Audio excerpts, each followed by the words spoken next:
Welcome dear rockers, कैसे हो आप सभी। तो आज हम लेकर आ चुके हैं 2011 में रिलीज हुई मूवी जिसका नाम है माई सीक्रेट बिलियनेयर। हाँ, वैसे इस मूवी के और दो नाम है जिसका नाम है a secret promise and the homeless cleaner. लेकिन यार इस मूवी को देखने के बाद आपके दिमाग में कहीं ना कहीं बत्ती तो चलेगी कि ऐसी कहानी हिंदी या दूसरे इंडियन लैंग्वेज की मूवीज में देखी हुई है। अगर आपको ऐसी कोई मूवी याद आ जाए तो कमेंट में जरूर शेयर करना। ये कहानी है एक बहुत ही रईस बिजनेसमैन के इकलौते बेटे की जो अपने बाप के पैसे खर्च करना जानता है, उन्हें कमाना नहीं जानता। एक नंबर का आवारा है और प्ले बॉय भी। उसकी लाइफ बड़ी मस्त चल रही होती है, लेकिन एक दिन उसके पिता की तबीयत हो जाती है खराब और वो अपने दिन गिन रहे होते हैं। मरने से पहले वो अपने बेटे को एक अच्छा इंसान बनाना चाहते हैं और उसे अपनी आखिरी इच्छा बताते हैं कि बेटा तुम्हें किसी अनजान शहर में जाकर 30 दिन एक आम इंसान की लाइफ जीनी है। तुम यहाँ से एक भी पैसा नहीं लेकर जा सकते और वहाँ जाकर तुम्हें खुद अपनी रोजी ढूंढकर 30 दिन सरवाइव करना होगा। हाँ बस बहुत है दोस्तों, इतना इंट्रो क्योंकि मूवी मजेदार होने वाली है। तो कहानी की शुरुआत में कहानी के हीरो फेरो को दिखाते हैं जो कि बहुत ही अमीर बिजनेसमैन बाप का बेटा है और लाइफ में ऐसी कोई लग्जरी नहीं जो उसने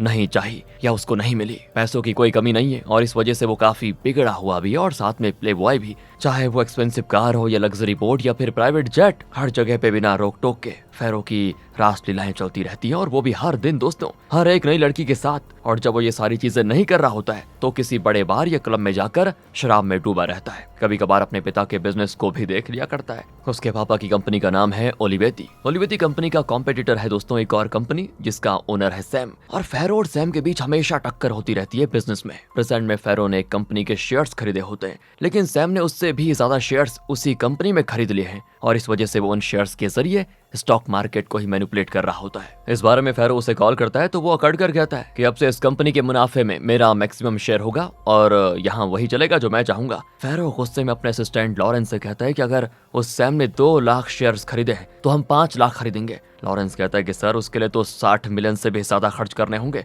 फेरो कहता है कोई बात नहीं, ये मेरी इज्जत का सवाल है। लॉरेंस कहता है ठीक है सर, लेकिन आज टैक्स मीटिंग है, पिछली 2 मीटिंग में तो आप आए ही नहीं, इस बार जरूर आना पड़ेगा आपको। पर फेरो कहता है कि यार मेरा एक इंपॉर्टेंट डेट है, मीटिंग तुम संभाल लो प्लीज। इस तरह अपनी जिम्मेदारी लॉरेंस पर लाद कर वो आराम से अपनी नई गर्लफ्रेंड से मिलने चला जाता है। और तब उसकी माँ कॉल करके रोते हुए कहती कि बेटा पापा की तबीयत अचानक खराब हो गई है, डॉक्टर्स तो जवाब दे चुके हैं और अब कुछ नहीं हो सकता कह रहे हैं, प्लीज जल्दी आ जाओ। फेरो घबराकर तुरंत एक फ्लाइट पकड़कर इटली के लिए निकल जाता है जहाँ उसके पेरेंट्स रहते हैं, क्योंकि फिलहाल फेरो कैलिफोर्निया में है दोस्तों। और फ्लाइट में फेरो पापा के बारे में सोच रहा होता है क्योंकि फेरो को पापा से बहुत ज्यादा प्यार है और बिजनेस में वो उन्हीं को अपना रोल मॉडल मानता है। इसीलिए वो परेशान होता है कि न जाने पापा को क्या हो गया। पापा उससे कहा करते थे जिसके पास बहुत सारे पैसे होते हैं बेटा, उसे असली प्यार मिलना बहुत मुश्किल होता है क्योंकि सब उसे उसके पैसों के लिए प्यार करेंगे। आखिर वो इटली पहुंच जाता है और अपने घर आ जाता है। माँ उसे देखकर बहुत इमोशनल होती है और फिर फेरो अपने पापा को देखने जाता है। इनका नाम है मिस्टर ओलिवेटी। बेटे को देखकर उनका चेहरा जरा खिल जाता है और कहते हैं कि बेटा तुम्हें देखने के लिए ही मैंने अपनी जान हाथ में पकड़ के रखी हुई है, मेरी एक आखिरी इच्छा है, क्या तुम उसको पूरा करोगे। फेरो कहता है आप बोलिए ना पापा, मैं कुछ भी करने को तैयार हूँ।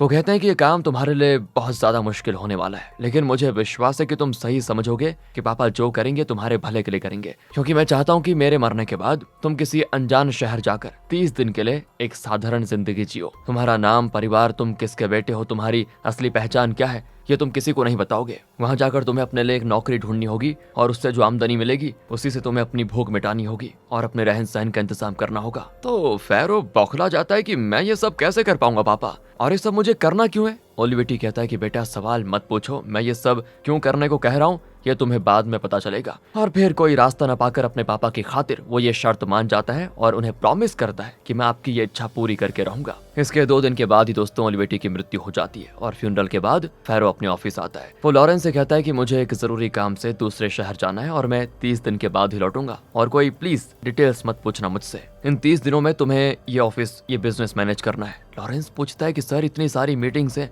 और ऊपर से सैम ने हम पे जो केस किया हुआ है उसकी सुनवाई के लिए आपको कोर्ट में हाजिर होना होगा, ऐसे में आप नहीं होंगे तो कैसे चलेगा। फेरो कहता है कि देखो सिर्फ 30 दिन की बात है और मैं जानता हूँ कि तुम मैनेज कर लोगे, ऑल द बेस्ट। कहकर फेरो बिना एक पैसा लिए सिर्फ अपना फ्लाइट टिकट और कुछ कपड़े लेकर एयरपोर्ट के लिए निकल जाता है। रास्ते में वो अपने ड्राइवर जिसका नाम क्लाउडी है उसका लाइसेंस ले लेता है और उसे अपना लाइसेंस दे देता है। पूछता है कि सर हम लाइसेंस एक्सचेंज क्यों कर रहे हैं, कोई दिक्कत। फेरो कहता है कि तुम्हारा चेहरा मेरे चेहरे से ज्यादा मैच करता है, इसलिए मैं चाहता हूँ कि कोर्ट में जो केस चल रहा है अगर उसमें मुझे हाजिर होना पड़े तो मेरे बदले तुम चले जाना, बाकी सब लॉरेंस मैनेज कर लेगा। इस तरह दोनों अपनी आइडेंटिटीज स्वैप कर लेते हैं। मतलब इन 30 दिनों के लिए फेरो का नाम होगा क्लाउडी लेकिन हम उसको फेरो ही कहेंगे, ओके दोस्तों। खैर, वो अपना टिकट के हिसाब से एक फ्लाइट पर बैठ जाता है। उस फ्लाइट में स्टुअर्ट नाम का एक बिजनेसमैन होता है जो एयर होस्टेस को तंग करता रहता है। हर मिनट कुछ ना कुछ मांगकर उसे परेशान करके रख देता है, उसे लगभग हरास करता है। और जब बात एयर होस्टेस के बस से बाहर हो जाती है तो वो उस पर चिल्ला देती है और सबके सामने उसकी इंसल्ट कर देती है। बाकी पैसेंजर्स ये देखकर स्टुअर्ट पर हंसते हैं कि जैसा करोगे वैसा ही भरोगे। फेरो को भी हंसी आ जाती है दोस्तों। आखिर वो फ्लाइट लैंड हो जाती है और वो जगह है न्यूयॉर्क। फेरो वैसे पहले कभी न्यूयॉर्क नहीं आया होता है। वो आती जाती गाड़ी में लिफ्ट मांगने जाता है और आखिर में एक ट्रक आता है, फेरो को लिफ्ट में लेकर जाता है। फेरो कहता है कि आप जहां जा रहे हैं मुझे वहीं ड्रॉप कर दीजिए प्लीज। दूसरी ओर स्टुअर्ट भी एयरपोर्ट से बाहर आता है और उसे पिकअप करने एक औरत आई होती है। यह है दोस्तों अपनी कहानी की हीरोइन डायना। स्टुअर्ट एक बड़ी रियल एस्टेट एजेंसी चलाता है और वहां डायना काम करती है। स्टुअर्ट ने फ्लाइट में एयर होस्टेस के साथ जो बर्ताव किया था वही बर्ताव वो अपने विमेन स्टाफ के साथ भी करता है। डायना को तो वैसे उससे चिढ़न है और वो जल्दी से जल्दी इस एजेंसी को छोड़कर किसी और एजेंसी में काम कर लेना चाहती है। वर्क प्लेस में औरतों को बहुत ही हरास करता है दोस्तों ये, ऊपर से हद से ज्यादा काम भी करवाता है। और आज ड्राइवर नहीं आया तो उसने डायना को ड्राइवर बना दिया कि आकर मुझे पिकअप कर लो बताओ। यहाँ फेरो को न्यूयॉर्क में कहीं ड्रॉप कर दिया जाता है और वो वहाँ काम ढूंढने जाता है। एक रेस्टोरेंट में लिखा होता है कि उनको हेल्पर्स चाहिए। फेरो रेस्टोरेंट के ओनर से काम मांगता है लेकिन वो फेरो को सर से पैर तक देखता है। शायद उसे लगता है कि ये दिखने में तो खाते पीते घर का लगता है, यहाँ हेल्पर का काम कैसे करेगा। तो वो कहता है कि देखिए हमें हेल्पर मिल चुका है, नहीं चाहिए। फेरो और भी कई जगहों पर जाकर काम मांगता है लेकिन दिन भर तलाश करने के बाद भी उसे कोई काम नहीं मिलता। रात भी हो जाती है और फेरो के पास फूटी कौड़ी तक नहीं होती, उसे भूख भी ज्यादा लग जाती है। तो वो एक पब के अंदर जाता है जहाँ बार काउंटर पर अंगूर रखे होते हैं, शायद फ्री है। वो उन्हें उठाकर खाने लगता है। उसके पास बैठी लड़की की नजर उस पर पड़ जाती है और फेरो के लुक्स और उसका ड्रेस देखकर वो जज कर लेती है कि ये पक्का कोई रोकड़े वाला है। और जब वो फेरो के साथ बात छेड़ती है तो वो जिस एक्सेंट में बात करता है ना, उससे तो लड़की को पक्का यकीन हो जाता है कि ये कोई रईसज़ादा है। वो अपना इंट्रो देती है तो फेरो भी अपना नाम क्लाउडी बताता है। वो पूछती है आप क्या बिजनेस करते हैं? फेरो कहता है नहीं करता था लेकिन फिलहाल मैं एक नौकरी ढूंढ रहा हूँ। वो फिर पूछती है आपका घर कहाँ पे? फेरो कहता है कि घर था, फिलहाल मैं बेघर हूँ। मेरा बस चले तो मैं पार्क में सोने को तैयार हूँ। यहाँ आसपास कोई पार्क है क्या? ये सुनकर उस लड़की के सपने टूट जाते हैं दोस्तों और वो वहाँ से खिसक लेती है कि ये तो भिखारी निकला। फेरो भी समझ आता है कि पैसे होते तो सब चिपक लेते हैं लेकिन अगर पैसे ना हो तो सारे के सारे खिसक लेते हैं। पर फेरो और उस लड़की को बात करते हुए एक और लड़की देख रही होती और वो अब फेरो को ट्राई करने लगती है और कहती है मेरा नाम बेटी है, तुम्हें घर चाहिए ना, मेरे घर आ जाओ। कहकर वो फेरो को अपने घर पे लेके जाती है। फेरो भी उसे भगवान मानकर उसका पीछा करता रहता है कि चलो कोई तो फरिश्ता आया। उसके घर के सोफे पे एक लड़की सोई होती है। बेटी कहती है उस लड़की को जगह मत देना, धीरे से मेरे बेडरूम में आ जाओ, मैं ड्रेस चेंज करके आती हूँ। फेरो भी बेडरूम में चला जाता है तो कुछ देर के बाद बेटी आ जाती है और फेरो के साथ इंटीमेट होने की कोशिश करती है। फेरो उसे बहुत रोकता है लेकिन वो मानती नहीं और वो झट से कह देता है कि देखो मैं गे हूँ। और तब जाकर वो दूर हटती कि सॉरी मुझसे गलती हो गई, ये लो तकिया और नीचे सो जाओ, कल सुबह निकल लेना यहाँ से। कहकर वो बेड पे सो जाती है। लेकिन दोस्तों आधी रात को वो ट्रैक्टर चलाने लगती है, मतलब जोर से खराटे मारती है। और जब फेरो बर्दाश्त नहीं कर पाता तो वो अंडरवियर में ही कमरे से बाहर आ जाता है। तब अचानक सोफे पे सोई लड़की उठ जाती है और एक अजनबी को घर में देखकर चौंक जाती है, चिल्लाती है कि तुम कौन हो? ये लड़की कोई और नहीं दोस्तों डायना है। वो चिल्लाती है तो फेरो भी घबरा जाता है और कहता है कि माफ कीजिए आपकी फ्रेंड बेटी मुझे यहाँ पे लेके आई थी, मैं जाना चाहता हूँ यहाँ से। डायना फिर बेटी को आवाज देती है तो बेटी को गुस्सा आता है कि फेरो ने डायना को जगा दिया बताओ। वो फेरो को घर से निकाल देती है और फेरो बेचारा आधी रात में मार्केट में चलने लगता है। और तब दो गुंडे फेरो को तंग करते हैं कि हमें सारे पैसे दे दो। फेरो तो उनको पीट ही देता है कि अगर मेरे पास पैसे होते तो मैं इस हाल में रात को बाहर घूमता क्या, गधे कहेंगे। तो उन्हें मार गिराकर फेरो एक घर के फायर एग्जिट के जरिए ऊपर जाकर बैठ जाता है। घर के ओनर उसको चोर समझकर पुलिस को कॉल कर देते हैं और तब वो दोनों गुंडे फेरो का बैग लेकर आ जाते हैं क्योंकि उसमें उनके फायदे की कोई चीज थी ही नहीं। वो फेरो को ढूंढने लगते हैं लेकिन उसको ना पाकर चले जाते हैं। अब फेरो धीरे धीरे नीचे उतरता है तो ठीक उसी वक्त वहाँ पे पुलिस पहुंच जाती है। फिर उसको पुलिस स्टेशन लेकर जाया जाता है, पूछताछ की जाती है। तो फेरो ने बताता है कि मेरे साथ देखो ये हुआ, चोर आए मेरे सामान को लेकर चले गए। लेकिन पुलिस वाले उस पर विश्वास नहीं करते और कहते हैं कि न्यूयॉर्क में अपने किसी पहचान वाले को बुलाओ तभी हम तुम्हें छोड़ेंगे। वो उसे एक फोन करने की परमिशन देते हैं लेकिन फेरो मदद के लिए किसी को बुलाने के बजाय लॉरेंस को कॉल लगाकर पूछता है कि बिजनेस कैसा चल रहा है, जो शेयर्स मैंने खरीदने को कहा था उसका क्या हुआ। वो कहता है कि सब बढ़िया चल रहा है और आप कब आओगे। तो फेरो कहता है कि तुम पहले तो $60 बिलियन का इंतजाम करो और उन शेयर्स को खरीदो, मैं जल्दी आ जाऊंगा। अब उसकी बातें सुनकर पुलिस वाले तो हक्के बक्के कि ये कौन बिलियनर आ गया यहाँ पे। लेकिन उनका काम है उसे लॉकअप में बंद करके रखना, सो वो कर देते हैं। अंदर एक और आदमी होता है जो शायद फेरो को गे समझ रहा था और उसके साथ क्लोज होने की कोशिश करता है,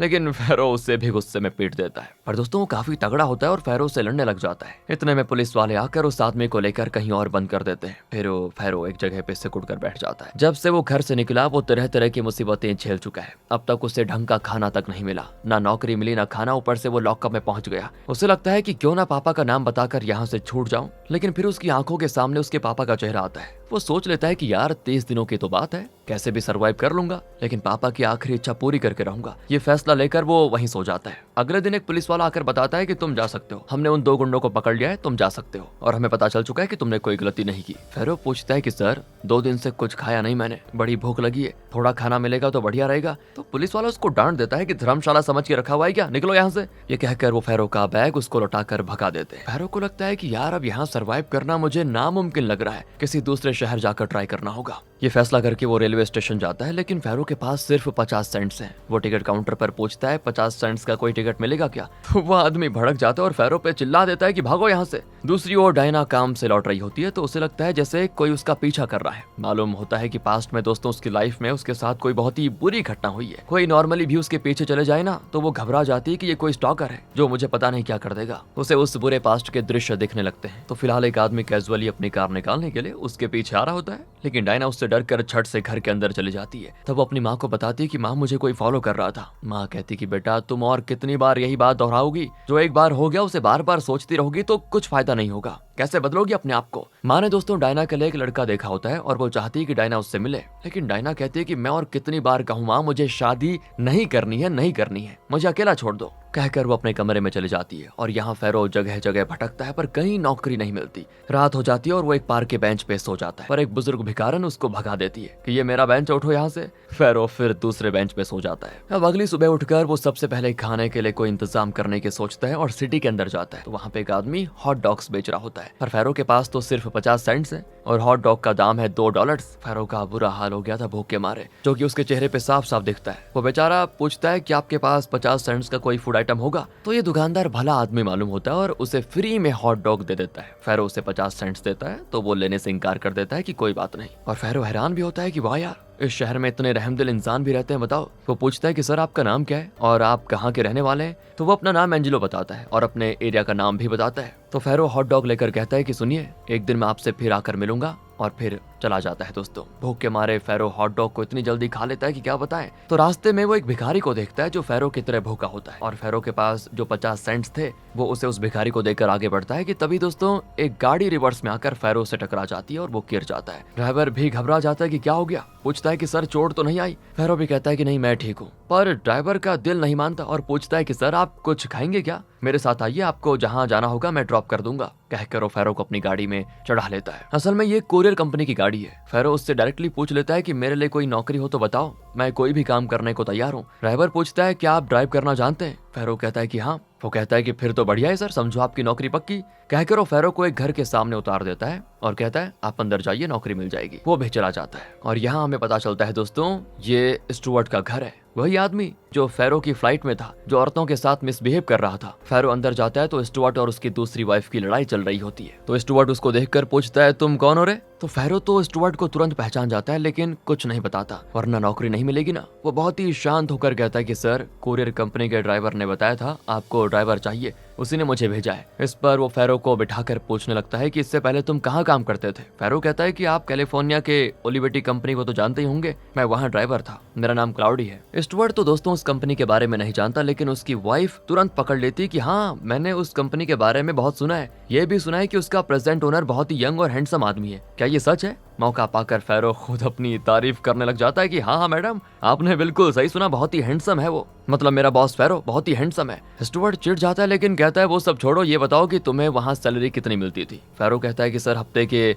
$900। स्टुअर्ट कहता है कि उतना तो मैं नहीं दे सकता, अगर हफ्ते के $600 मंजूर हो तो बताओ। हाँ ठीक है सर, यही मंजूर है, मेरे लिए काफी है, लेकिन सुनो सिर्फ ड्राइवर का काम ही नहीं, घर में अगर कोई और काम रहा तो वो भी करना पड़ सकता है। फेरो कहता है कि हाँ सर मैं सब करूंगा, बस मुझे 3 वक्त का खाना और सैलरी दे दीजिए, काफी है। इस तरह आखिरकार फेरो इस नौकरी में ज्वाइन हो जाता है। पहले दिन फेरो कार साफ कर रहा होता है तब स्टुअर्ट की बेटी आती है जो कि एक टीनेजर है, लेकिन फेरो को देखते ही वो फिदा हो जाती है उस पे और पूछती तुम्हारी शादी हो गई है क्या? फेरो कहता है नहीं हुई। क्यों? हाँ, मैं इससे पहले तुम्हें बता दूं, मैं एक कट्टर ब्रह्मचारी हूँ। सुनकर वो चली जाती है। अब रात को होती घर में मस्त पार्टी और फेरो बारटेंडर का काम करता है। पार्टी के बाद सभी के जूठे प्लेट्स वगैरह ले जाकर साफ सफाई भी करता है। तो स्टुअर्ट की वाइफ फेरो के साथ चिपकने की कोशिश करती है और यहाँ टीवी पर बताते हैं कि फेरो की ओलिवेटी कंपनी टॉप पर पहुंच गई है, जबकि उसके कॉम्पिटिटर सैम की कंपनी डाउन हो गई है। और ये सुनकर तो फेरो का झूमने का मन करता है, लेकिन वो यहाँ पे ऐसा कुछ नहीं जता सकता, तो अंदर ही अंदर बड़ा खुश हो लेता है। ऊपर से स्टुअर्ट की वाइफ कहती है बिजनेसमैन हो तो फेरो जैसा।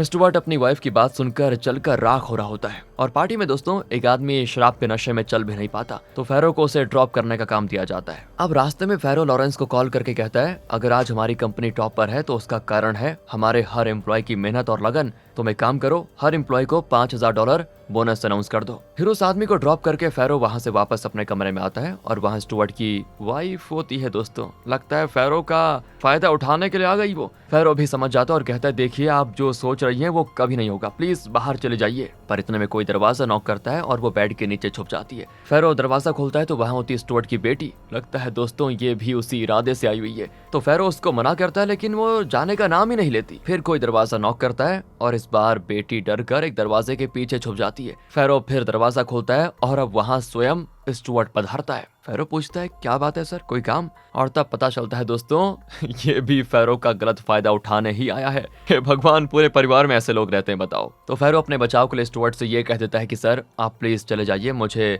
यौन रोग है, अगर आप मेरे साथ कुछ करेंगे तो आपको भी वो दिक्कत हो जाएगी। और स्टुअर्ट तो तुरंत नंगे पांव भाग जाता है। लेकिन बेटी बाहर निकलकर पूछती है तुम तो ब्रह्मचारी हो ना, फिर तुम्हें ये यौन रोग कैसे हो गया? मेरे पापा से झूठ बोल रहे थे ना, अब देखो मैं क्या करती हूँ। इस तरह धमका कर चली जाती है वो। अब वाइफ निकलती है और उसे जरा भी फिक्र नहीं कि पति फेरो के साथ क्या करने के लिए आया था। वो अभी भी फेरो पे बुरी नजर रखी होती है और कहती है आज तो बच गए, एक न एक दिन तो मेरे हाथ लगोगे जरूर। एक नंबर का सरफिरा खानदान है दोस्तों। अगले दिन फेरो स्टुअर्ट को कहीं लेकर जा रहा होता है, तो स्टुअर्ट कल की बात को लेकर काफी शर्मिंदा होता है और फेरो से कहता है देखो कल मैं नशे में था और न जाने मैंने तुमसे क्या कह दिया, माफ करना। फेरो कहता है कल क्या हुआ था सर? मुझे तो कुछ याद ही नहीं है, मैंने भी कुछ ज्यादा पी ली थी शायद। इस तरह वो मामले को शांति से निपटा देता है। फिर फेरो स्टुअर्ट को ऑफिस ड्रॉप करता है और वहां डायना को देखकर फेरो उससे भी माफी मांगता है कि उस रात मैं चुपचाप एक कोने में सोने आया था लेकिन आप जाग गई, मेरा कोई गलत इरादा नहीं था। लेकिन वो फेरो को बिल्कुल इग्नोर करके चली जाती है। अगले दिन फेरो डायना के डेस्क पे एक गुलदस्ता रखवाता है और उसमें सॉरी नोट होता है। डायना अब थोड़ी इंप्रेस हो गई शायद। तब उसे स्टुअर्ट का कॉल आता है जो कहता है सुनो मेरे डेस्क पर एक ब्रीफ केस है, उसको लेकर आओ। डायना कहती है मुझे एक फ्यूनरल में जाना है, मैं नहीं आ पाऊंगी।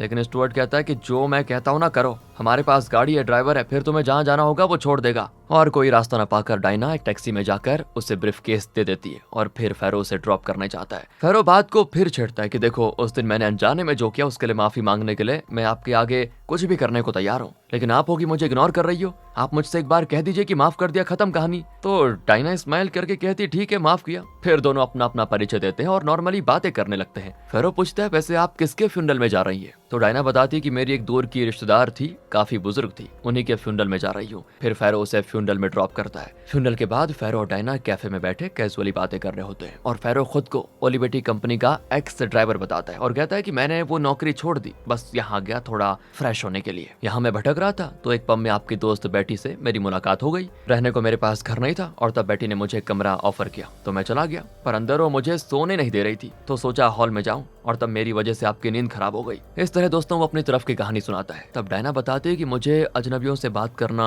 कंफर्टेबल नहीं लगता, लेकिन न जाने क्यों तुम्हारे साथ वैसा नहीं लग रहा। ऑफिस में जब भी बहुत देर होती है ना तो मैं अपनी फ्रेंड बेटी के घर पे सो जाती हूँ। उस दिन भी मैं उसी वजह से उसके घर पे सो रही थी। वैसे तुम्हारा अपीयरेंस, तुम्हारा एटीट्यूड और तुम्हारी बातों से तो ऐसा लगता है जैसे तुम कोई अमीर घर के हो। विश्वास नहीं होता कि तुम ड्राइवर हो। फेरो चौंक जाता है कि वाह यार इसने तो मुझे पकड़ लिया, पर वो कहता है कि मैं बहुत पढ़ा हूँ और तो और ओलिवेटी जैसी बड़ी कंपनी में एक पढ़े लिखे बॉस के लिए काम किया है मैंने, वहीं से ये सब कुछ सीखा है मैंने। वैसे आप अपने बारे में कुछ बताइए ना, क्या आप किसी को डेट कर रही हो? डायना कहती है डेट? मेरी तो शादी भी हो चुकी है, लेकिन मेरा पति एक आर्मी सोल्जर था और एक वॉर में मारा गया। उसकी मौत के बाद मैं किसी से ज्यादा घुल मिल नहीं पाती, मुझे पता नहीं क्यों अजनबियों से डर लगता है। और फेरो भी बहुत ही केयरिंग तरीके से उससे बातें करता है जो डायना को भा जाता है। इनकी बातों में लगभग 3 घंटे निकल जाते हैं। दोनों एक दूसरे के बारे में काफी कुछ जान लेते हैं और फेरो को डायना पसंद आने लग जाती है। उसे लगता है कि ये दूसरी लड़कियों से एकदम डिफरेंट है। पति की मौत के बाद डायना भी किसी से इतना क्लोज नहीं हुई थी, लेकिन फेरो से बात करके उसे बहुत ही अच्छा लगा। और फिर दोनों कार में वापस लौट रहे होते हैं तो डायना कहती है, मेरे काम में स्ट्रेस काफी ज्यादा है, सोचती हूँ ये वाली एजेंसी छोड़कर कोई दूसरी नौकरी ढूंढ लो। फिर फेरो डायना को उसके घर ड्रॉप कर देता है, लेकिन फेरो उसको छोड़कर जाना नहीं चाहता। दोस्तों,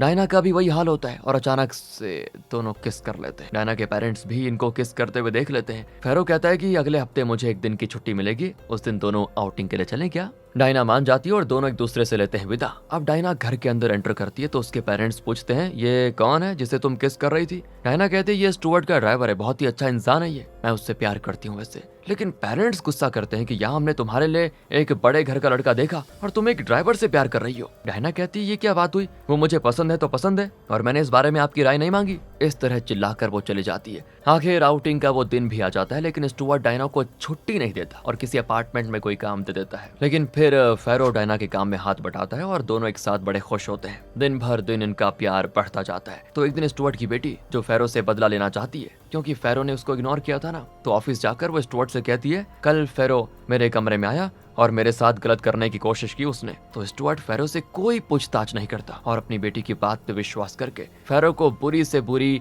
गाली देने लगता है। डायना से रहा नहीं जाता और वो स्टुअर्ट को गाली देती है। वो कहती है, क्लाउडी ऐसा इंसान नहीं है, वो कभी नहीं कर सकता ऐसी हरकतें। तुम खुद औरतों को अपने हाथ का खिलौना समझते हो। बड़े आए क्लाउडी पर इल्जाम लगाने वाले। और फिर क्या था दोस्तों, दोनों को नौकरी से हाथ धोना पड़ जाता है। फेरो डायना से माफी मांगता है कि यार मेरी वजह से तुम्हें भी नौकरी खोनी पड़ी। डायना कहती, मुझे तो तुम्हारा शुक्रिया अदा करना चाहिए कि उस नरक से निकलने के लिए तुमने मेरी मदद की। मैं खुद उस टकले की एजेंसी को छोड़ना चाहती थी, लेकिन अब फेरो के पास रहने के लिए जगह नहीं है। तो डायना उसको अपने घर लेकर जाती है और अपने पेरेंट्स से इंट्रो करवाती है। और डिनर के दौरान डायना के पेरेंट्स फेरो को अपने से नीचा समझकर ट्रीट करते हैं, जो कि डायना को बिल्कुल अच्छा नहीं लगता। वो फेरो को बाहर लेकर जाती है और दोनों एक रेस्टोरेंट में खाते हैं। अब दोस्तों, इनकी बॉन्डिंग बहुत मजबूत हो जाती है। डायना बेटी को भी अपने प्यार के बारे में बताती है तो बेटी चौंक कर पूछती है कि मुझसे तो उसने कहा कि वो गे है, तो वो क्या मुझसे झूठ बोल रहा था? चलो कोई नहीं, कम से कम तुम्हें तो मिला। कुछ दिन बीतते हैं, लेकिन इन दोनों के पास काम नहीं है दोस्तों। डायना कहती है, मैं खुद की एजेंसी शुरू करने की सोच रही हूँ। अब फेरो तो खुद बिजनेसमैन है, तो वो उसे काफी सारे आइडियाज देता है कि हम मार्केट में सबसे खराब परफॉर्म कर रही एजेंसी के साथ पार्टनरशिप करेंगे।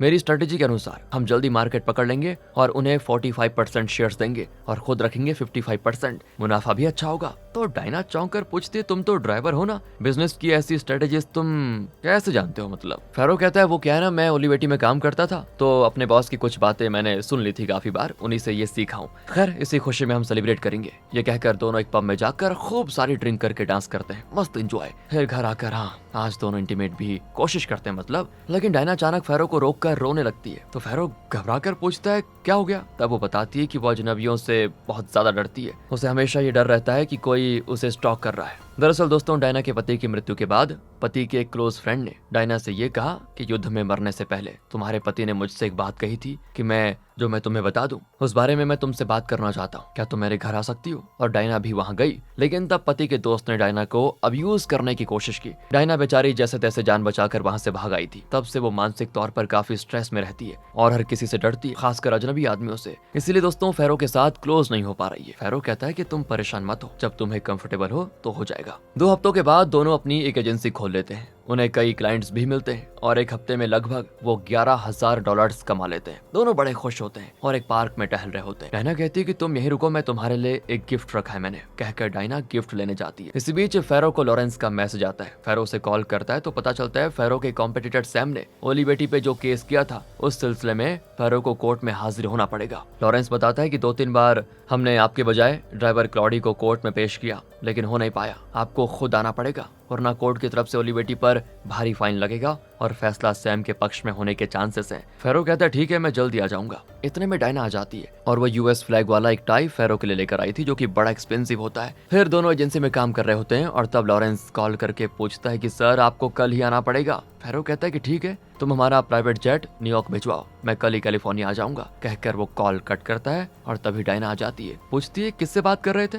और मेरे आते ही कॉल कट क्यों कर दिया? फेरो कहता है देखो वो एक सीक्रेट है, तुम्हें बाद में बताऊंगा। फेरो अब कैलिफोर्निया के लिए निकल जाता है। अगले सीन में कोर्ट को दिखाते हैं। फेरो अभी तक नहीं पहुंचा और लगता है दोस्तों अगले 5 मिनट में फेरो नहीं आया तो फैसला सैम के पक्ष में जाएगा। सभी बड़ी टेंशन में होते हैं, लेकिन आखिरकार फेरो आ जाता है और अपना लाइसेंस भी दिखाता है, जिसकी वजह से केस का फैसला ओलिवेटी के पक्ष में ही होता है। फेरो फिर आ जाता है न्यूयॉर्क। डायना एजेंसी में किसी क्लाइंट से बात कर रही होती है और फेरो को देखते पूछती है कि 2 दिन से तुम कहाँ गायब हो गए थे, मेरा कॉल भी नहीं उठाया तुमने, मैं कितना डर गई थी पता है तुम्हें, कहाँ गए थे तुम। तो फेरो उसे कुछ बता नहीं सकता क्योंकि आज 28वां दिन है, 2 दिन के बाद वो सच रिवील कर लेगा, इसलिए वो कहता है कि 2 दिन का टाइम दो, फिर मैं तुम्हें सब बता दूंगा। अब डायना को शक होता है कि कहीं ये मुझसे कुछ छुपा तो नहीं रहा। तभी बाहर स्टुअर्ट की वाइफ फेरो को देखकर उसके पास भागी चली आती है और उसे हक करके बहुत क्लोज हो जाती है। अब डायना को लगता है कि इस औरत की खातिर फेरो मुझे धोखा दे रहा है और वो गुस्से में अपना बैग लेकर वहां से भागने लगती है। तो फेरो उसे रोकने की कोशिश करता है, लेकिन वो अपना हाथ इतने जोर से छुड़ाती है कि भाग जाती है। डायना का फोन भी नीचे गिर जाता है पानी में, लेकिन उसे ना डायना नोटिस करती है और ना फेरो। और 2 दिन बाद भी डायना की कोई खबर नहीं मिलती। तो फेरो उसके घर कॉल करता है और डायना की माँ ये कहकर कॉल काट देती है कि वो तुमसे नफरत करती है, हमने उसके लिए एक अच्छा लड़का ढूंढ लिया है, इसलिए प्लीज परेशान मत करो उसको, भूल जाओ उसे। आज 30 दिन पूरे हो चुके हैं और वो डायना को सच बताकर कैलिफोर्निया जाना चाहता है, लेकिन डायना के पेरेंट्स उसको डायना से बात करने नहीं दे रहे होते हैं। लगता है डायना बाहर गई हुई है और वो घर आकर पूछती है क्या मेरे लिए कोई कॉल आया था, क्लाउडी ने कॉल किया था। दरअसल डायना चाहती है कि फेरो खुद उसे कॉल करके बात करे, क्योंकि गलती फेरो की थी। इस ईगो की वजह से ही वो फेरो से मिलने नहीं गई और ना ही उसे कॉल किया। ऊपर से उसका फोन भी पानी में गिरकर मिस हो गया था। पर डायना के पेरेंट्स कहते हैं कि क्लाउडी तुम्हें क्यों कॉल करने लगा, वो तो धोखेबाज है, वैसे हमने जो लड़का देखा है उन लोगों ने कॉल किया है, उनसे बात करोगी क्या। डायना कहती कभी नहीं। फिर वो एजेंसी जाकर फेरो के डेस्क को देखती है और उसे फेरो की बहुत याद भी आती है। एक स्टाफ बताती है कि क्लाउडी ने आपका बहुत इंतजार किया लेकिन आप नहीं आई, क्लाउडी कैलिफोर्निया जा चुका है। डायना पूछती है क्या उसने कैलिफोर्निया में अपना कोई फोन नंबर दिया, कोई एड्रेस बताया,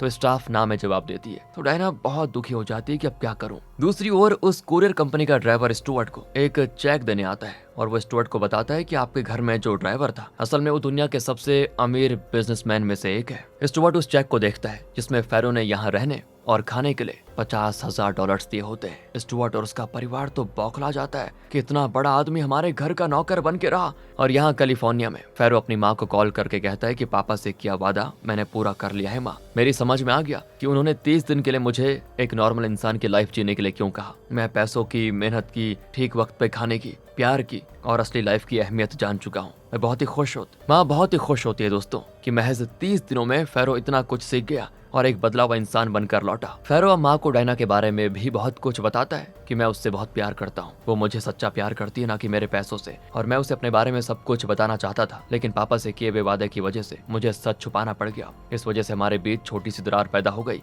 माँ कहती कि बेटा मैं जानती हूँ कि बचपन से लेकर अब तक तुम लाइफ में कभी गिव अप नहीं करे और मुझे पता है कि डायना के मामले में भी तुम गिव अप नहीं करोगे। जाओ जाकर मेरी बहू से बात करो, उसे सच बताओ और उसके साथ खुश रहो। माँ की बातें फेरो को काफी हिम्मत देती है और फेरो सीधे न्यूयॉर्क चला जाता है। वो डायना के घर का दरवाजा नॉक करता है तो डायना की माँ दरवाजा खोलती है और वो चुपचाप फेरो को दफा करने की कोशिश करती है, लेकिन तभी डायना आ जाती है। वो फेरो को खूब डांटती कि गलती तुम्हारी थी तो तुम्हें कॉल करके माफी मांगनी चाहिए थी, तुमने मुझे कॉल भी नहीं किया। तो फेरो कहता है कॉल नहीं किया, मैंने कॉल किया था पर तुम्हारी माँ ने हर बार ये कहकर कॉल काट दिया कि तुम मुझसे नफरत करती हो, मुझसे बात नहीं करना चाहती। डायना तो अपनी माँ पे बड़ा गुस्सा करती है लेकिन फेरो कहता है गुस्से का टाइम नहीं है डायना, तुम्हें एक इम्पोर्टेंट बात बतानी है। कहकर वो डायना को बता देता है कि स्टुअर्ट की वाइफ खुद ही मेरे पीछे पड़ी हुई है, मेरा और उसका कोई रिश्ता नहीं है। वैसे वो इम्पोर्टेंट नहीं है, इम्पोर्टेंट बात तो यह है कि मैं कैलिफोर्निया जा रहा हूँ, तुम भी मेरे साथ चलोगी क्या, मेरी माँ तुमसे मिलना चाहती है। डायना तो एक पल भी नहीं सोचती, तुरंत हाँ कर देती है और अगले ही दिन डायना और फेरो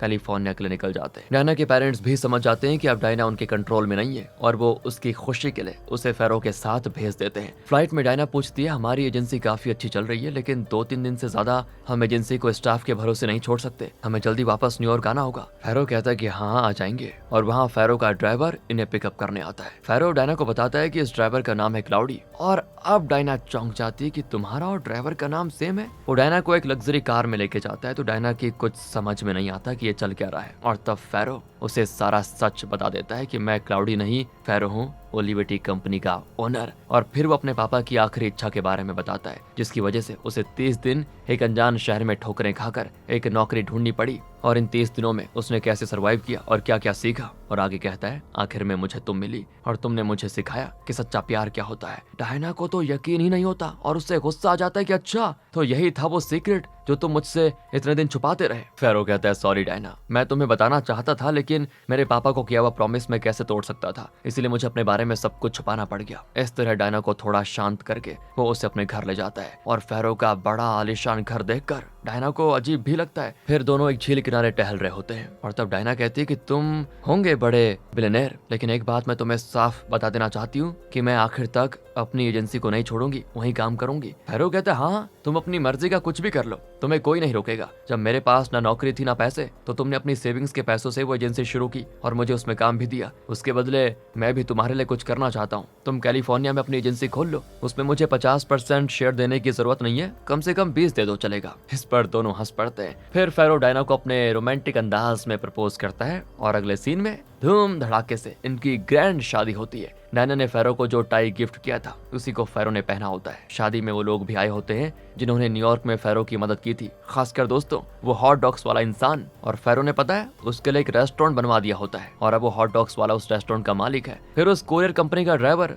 जिसने फेरो को उसकी पहली नौकरी दिलवाई, उसे फेरो ने अपनी कंपनी में एक अच्छी पोजीशन दी होती है। यहाँ तक कि स्टुअर्ट को भी फेरो ने अपनी शादी में इनवाइट किया होता है, और इसी हैप्पी एंडिंग के साथ होती है मूवी खत्म। बाकी दोस्तों, अगर आपको वीडियो अच्छी लगी हो, स्टोरी अच्छी लगी हो, एक्सप्लेनेशन अच्छा लगा हो तो लाइक कीजिएगा, चैनल को सब्सक्राइब ध्यान रखिए अपना, and finally thanks for watching.